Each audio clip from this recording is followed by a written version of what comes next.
This video is about how do I build boundaries.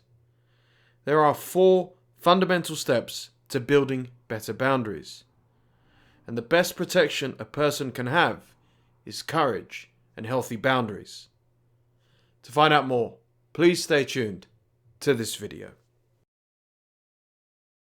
Welcome to the SCG Show, the home of education entertainment, and please do me a favor, if you really enjoyed this video, smash that like button. I would really appreciate it. Now, what does it mean to have a healthy boundary? Based on personal experience, I believe having boundaries is having the mental strength and resilience to protect yourself from negativity, abuse of any type. And abuse can be violent, verbal, manipulation, triangulation, gaslighting, lies, bullying. Having a healthy boundary is the ability to say no, to walk away, and ultimately have the right amount of self-respect to no longer tolerate such toxic behavior. Try and think of yourself like a parent and a toxic person or people as children or your children. You can either sit there and let them get away with bad behavior, or tell them that you're no longer going to tolerate it, and if it continues, you're going to walk away and punish them and go off to be with other people. I use the analogy of having no boundaries as to opening the door to your home and telling everyone to come in and do whatever they wish. What do you think will happen to your home if you do this? Your valuables, everything in there, will be damaged, destroyed, stolen, and abused. I think you get the picture. Having boundaries are essential for modern day living, dating, work relationships, family relationships, basic friendships, and more. I'll go one step further. Boundaries are just absolutely vital to survive. With narcissism rising and people acting more selfish and entitled than ever before, it's a useful tool to have in your arsenal. Without even basic boundaries, chaos can and will ensue. You do not want to be on the receiving end of this rage and chaos. Trust me on that. Here is how to successfully build boundaries. The first step to building a healthy, sustaining boundary is to ask a really important question. Who hurt you? Do not concern yourself with if they've hurt other people, or they're criminals, or they've done bad behavior to others. Focus on you. Who are the people that hurt you? And by hurt, I mean betrayed, lied, etc. Were they your parents, a sibling, extended family, cousin, uncle? Maybe it was a close, dear friend, a work colleague, a boss, an associate. Why is this important to home in and specifically decipher who hurt you? It's because the more specific we are, the more we can go into detail. Years ago, one of my best friends did something despicable. He tried to sleep with an ex-girlfriend of mine. She refused to go with him, of course, but never had the heart to tell me because she knew my friendship would be over. I found out eventually, and I lost my cool about it. I had no idea what to do. I was full of rage, but I wanted to take the right decision. I decided to focus specifically on my former friend and what he had done, betraying that trust, loyalty, the dignity, unintentionally trying to hurt me. He had no respect for me in the slightest. I replayed the thought over and over of what he had done, and I wrote some notes down to remind myself of the betrayal and how we could no longer be friends. I asked myself, how can I respect or trust this guy ever again? People hardly change, and if you give them an inch, trust me, they'll take a mile. So I had to nip our communication in the bud immediately and terminate the friendship.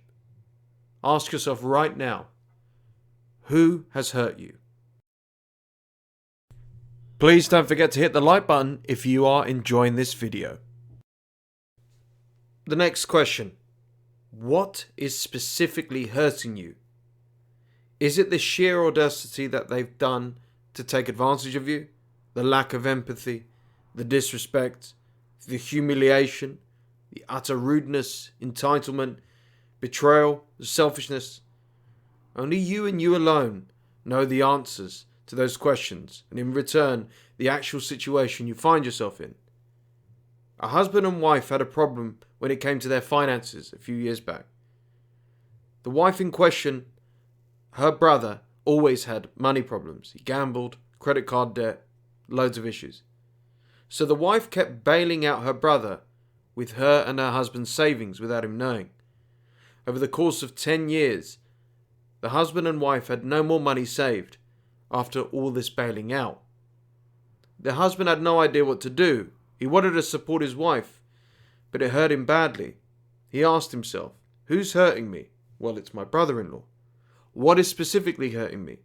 He's financially taken all of my and my wife's hard-earned cash. He had no choice to cut this person out, which was her brother. And the last they heard was this guy was still sponging off other people, taking money and sucking the life out of them. You cannot put up a boundary or any sort or walk away from a person without a plan and a reason. Because if you don't, you're just going to keep going back and repeating the situation until it gets worse. Insanity is doing the same thing over and over, but expecting different results. And if you keep doing what is easy, ignoring the problem, life will get hard. But if you do what is hard, instill a healthy boundary, say no, life gets easier. Please take some serious time and thought behind this question. What is specifically hurting you? Boundaries are the only way to improve your current situation and your life. Some people are beyond helping. They're only going to drag you down into their misery. You could be so confident, successful, self-assured. But if you're regularly hanging out and bailing out a loser who takes advantage of you, you're going to crack. I'm going to go back to the example of the friend who tried to sleep with my ex. Once I was specific of who hurt me and why they hurt me, the betrayal of trust, I started imagining life would be like with him. He'd initially be apologetic because he got caught red-handed. He'd spend time trying to make it up to me. And as time went on, he'd get comfortable again. And he'd think to himself, SCG trusts me again. I got away with it. I can still do what I want because no matter what, he's always going to be my friend. Then I started to picture an alternative scenario where I've walked away from him. It would initially be hard, lonely, as I've lost the best friend. But as time goes on, I'd rebuild my confidence up gradually. Then I would start socializing, making new friends, genuine ones. Friends who want the best for me, and vice versa. And meanwhile, I would not have to stress and worry about them betraying, hurting me, trying to sleep with my girlfriend or wife.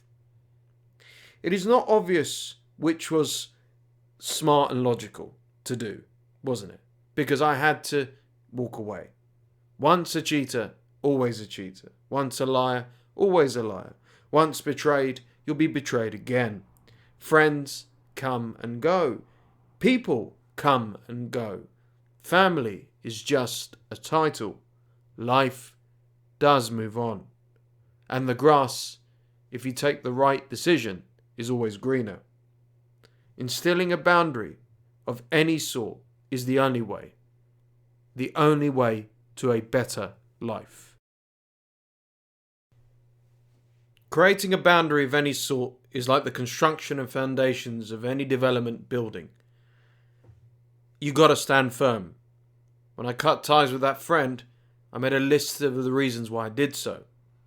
In fact, I actually created an audio version of me talking so I could play it every time I felt lonely or guilty. Every time there was a moment of weakness, apprehension, I played the recording as the inspiration to remain no contact. Walking away and going no contact without making a huge scene is a powerful response and the most effective. Start saying no, and when you do say no, do it with conviction and stick with it. Remember, No is actually a complete sentence.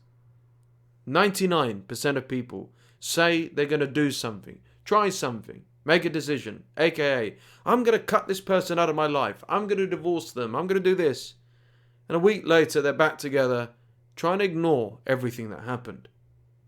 Be like the 1%.